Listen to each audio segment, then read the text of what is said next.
Y buenas noticias, si les gusta el deporte, que intuyo que sí, si nos están viendo. Y es que Aragón Radio y Aragón TV aumentan su apuesta por el fútbol aragonés. Gracias a un acuerdo firmado esta tarde con la Federación Aragonesa de Fútbol, aumentan nuestras retransmisiones en nuestros diferentes canales.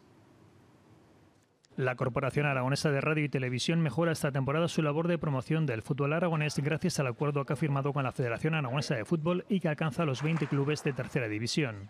Que es muy importante para darle promoción, difusión, conocimiento, para darle además visibilidad al fútbol de tercera división.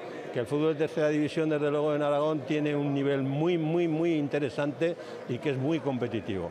Gracias a la marca Aragón Deporte, Televisión y Radio englobarán sus contenidos deportivos en la TDT, canal digital, en su streaming y redes sociales. Nuestra presencia a través de la página web con streaming nos va a permitir ofrecer retransmisiones deportivas y programas de una manera mucho más abierta y pudiendo participar muchos más clubes que hasta ahora. Las nuevas tecnologías nos ayudan a llegar más lejos. Este acuerdo se suma a los clubes aragoneses de Segunda B, Segunda Femenina y División de Honor Juvenil.